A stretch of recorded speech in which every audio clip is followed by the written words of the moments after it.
The second the words came out, I felt my stomach drop straight through the floor. It was the kind of thing you say without thinking, the kind of dumb reflex joke that sounds funny in your head for exactly half a second before reality catches up. Except this time, reality didn't just catch up. It stopped, turned around, and looked me dead in the eye. I'm still not sure I fully understand how one stupid sentence at a hockey game changed the entire direction of my life. But here I am, 4 years later, trying to make sense of it. Before I get into all of it, if you're someone who believes that real life is messier and stranger and more beautiful than anything you could ever make up, take a second to like this video, drop a comment, and subscribe to the channel, because what I'm about to tell you is exactly that kind of story. My name is Kyle. I was 24 when this happened, living in Kingston, Ontario, working at a mid-size HVAC company, where I'd started as an apprentice right out of trade school. It wasn't glamorous.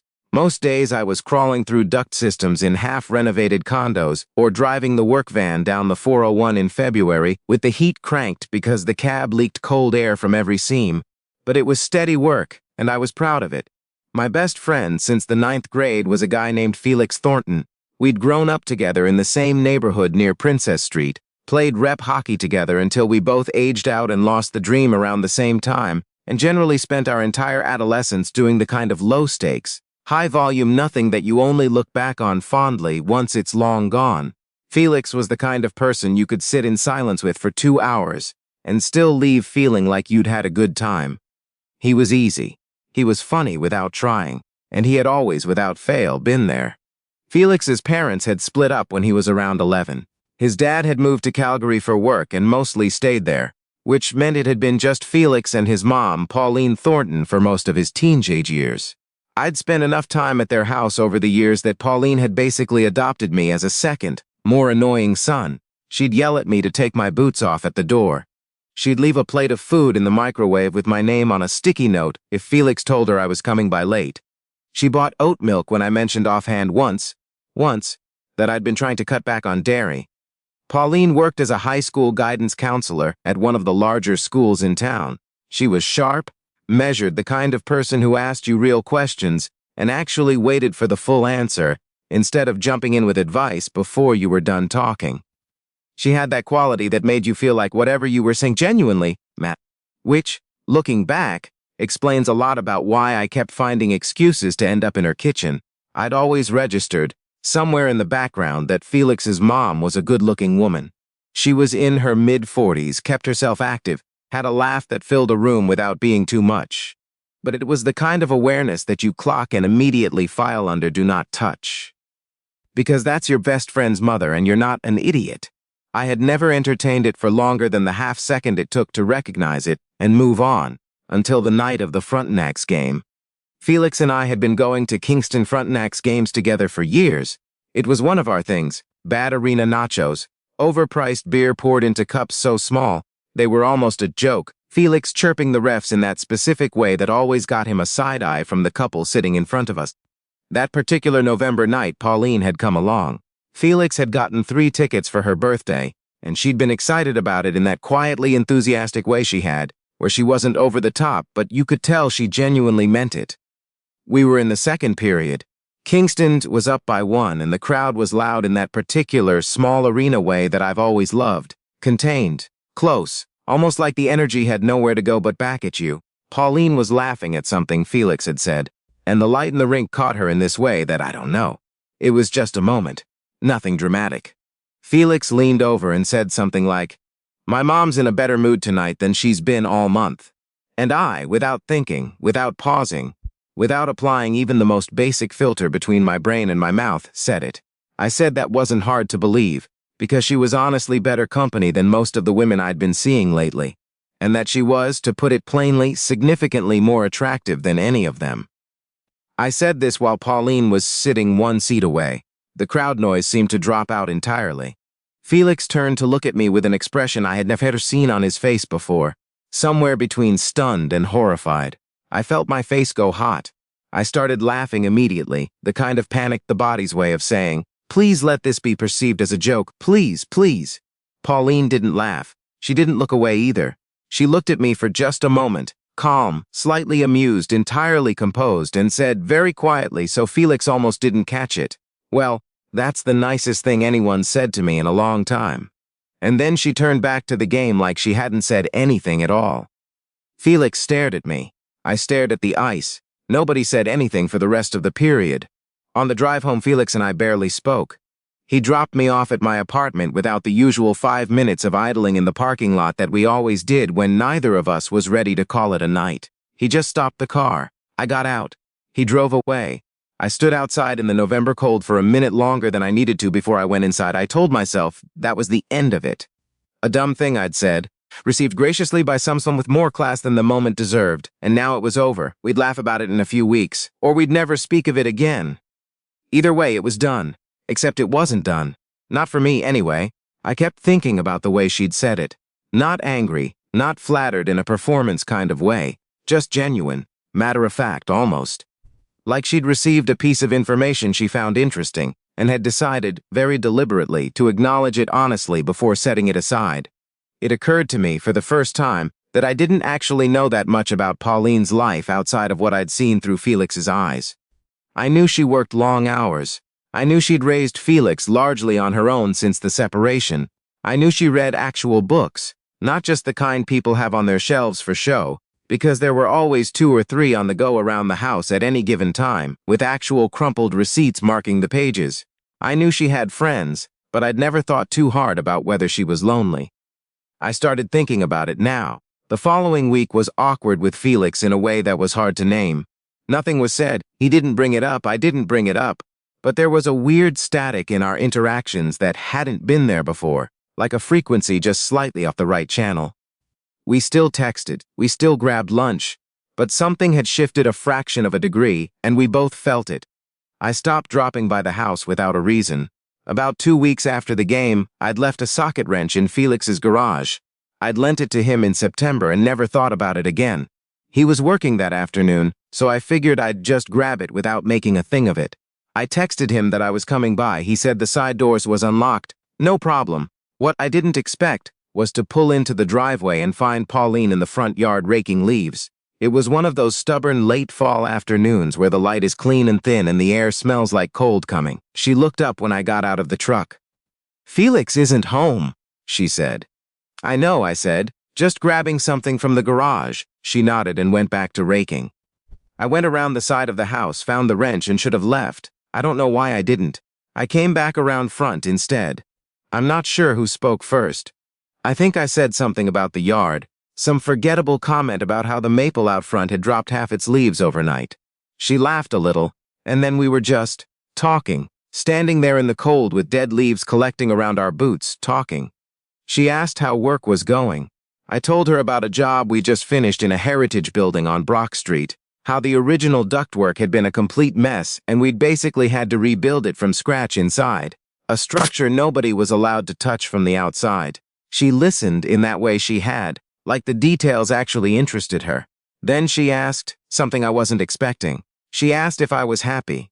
Not how are you? Not things going well. She asked if I was happy. Present tense, actual question. I had to stop and think about it, which told me more than I wanted to admit. I said I thought so, that I liked what I did, liked the guys I worked with, liked Kingston, that there were things I thought I'd have figured out by now that I still hadn't. She said that was more honest than most answers she got. We stood there for another half hour. By the end of it, the yard was half raked and I was holding the other rake without fully knowing how that had happened. When I finally said I had to go, she just nodded and said she'd let Felix know I'd stopped by. I drove home thinking about that conversation for the entire 15 minutes it took me to get back to my apartment. After that, things got complicated in a way that's hard to describe without sounding either naive or dishonest. The feelings I'd been dismissing as noise started to feel more like signal. And the thing that disturbed me most wasn't the feelings themselves, it was how much they seemed to be grounded in something real. Not in the surface-level awareness I'd shelved years ago. In the person. In the woman who asked whether I was happy and meant it and waited for the actual's answer. I started pulling back from Felix's house even more. I didn't want to be around Pauline in a way I couldn't account for, and I didn't want to be dishonest with Felix by pretending everything was fine when something in me was clearly not fine. But absence, it turns out, doesn't fix anything. It just gives you more time to sit with the thing you're avoiding. A month after the front yard afternoon, I called Felix and asked if we could talk. Not over text, not over a game. Actually talk. He said sure, a little warily, and we met at a diner on Princess Street that we'd been going to since we were teenagers and that still had the same slightly sticky laminate tables and the best breakfast poutine in the city. I told him everything. I sat across from him in that booth with bad coffee and said what I actually meant.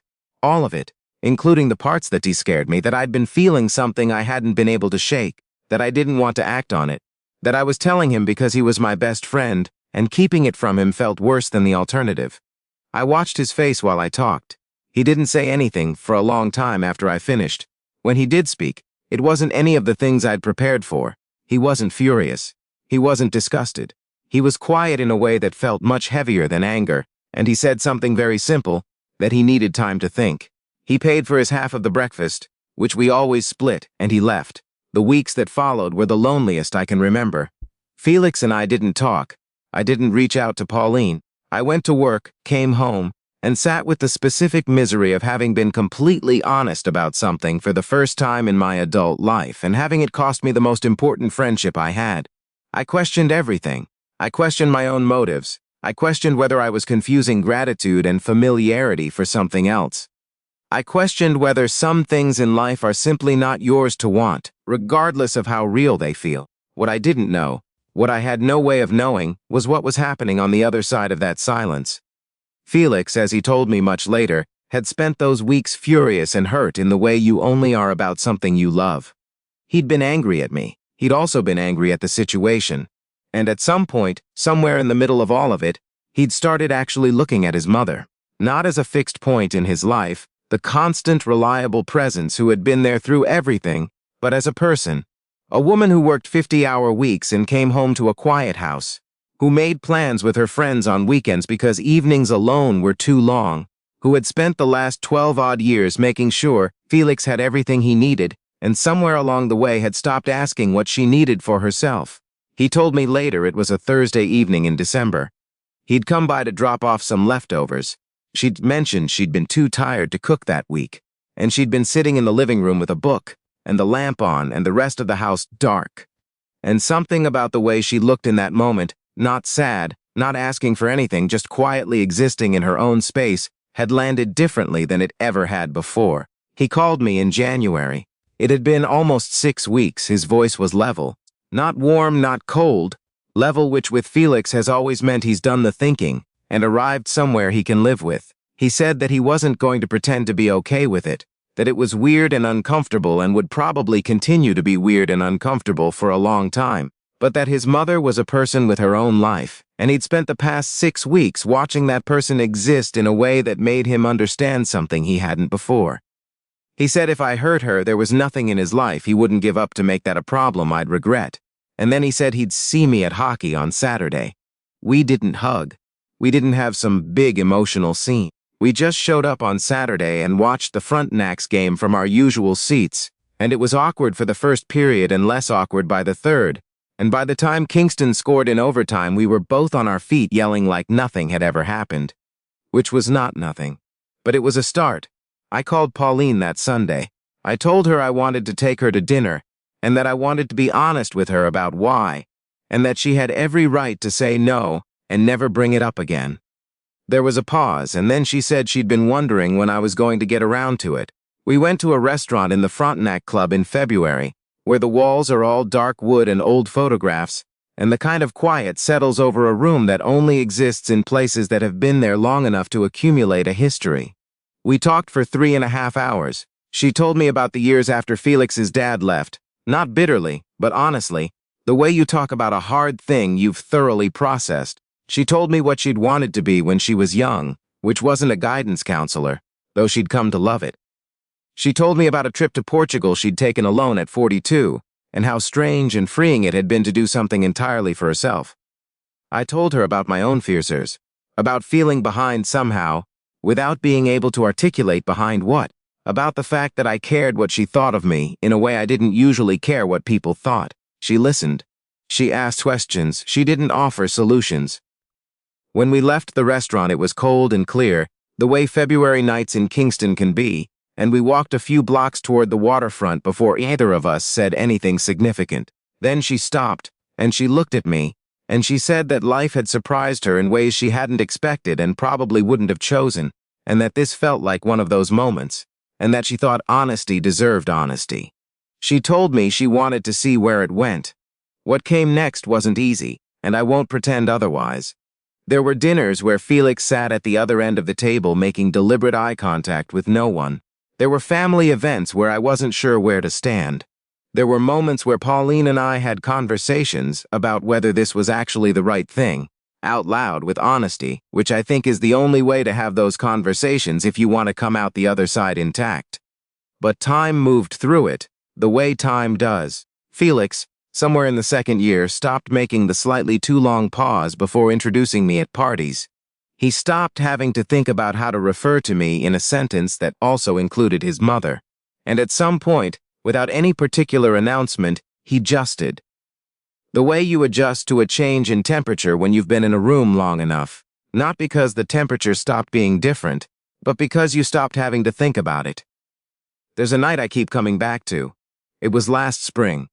Felix had come over for dinner at the house on Princess Street, which Pauline had kept because she loved the backyard, and because Kingston is the kind of city where you don't give up a house with a backyard lightly. We'd eaten outside, and the evening had turned cool after the sun went down the way spring evenings do, and Felix had gotten up to grab a jacket from us and came back out to find Pauline and me, laughing at something neither of us could adequately explain afterward. He stood at the back door for a second and just looked at us, and then he shook his head, and he sat back down, and he started laughing too without knowing what he was laughing at. Later, walking to his car, he stopped and looked at me the way he used to when we were 17 and one of us was about to say something that actually mattered. He said, "I still think it's the weirdest thing that has ever happened to me." He paused. Then, he didn't finish the sentence. He didn't need to. Before I wrap up this story, there's something I want to ask of you. If you've ever had a moment in your life where something unexpected arrived and you didn't know what to do with it, where the right thing and the easy thing weren't the same, leave the word honest in the comments. Because that's the thing I keep coming back to. Not that any of it was easy, not that any of it went the way I would have planned, but that the only moments I'm actually proud of in this whole story are the ones where I told the truth, even when it cost me something. Pauline and I aren't rushing anything. We're not performing a particular version of what this is supposed to look like. We go to the farmer's market on Saturday mornings, and we argue about whether the coffee at the North End vendor is actually better than the one by City Hall, and we read different books in the same room, and sometimes one of us will read a sentence out loud without context, and the other one will just answer, and somehow that makes perfect sense. Felix is still my best friend.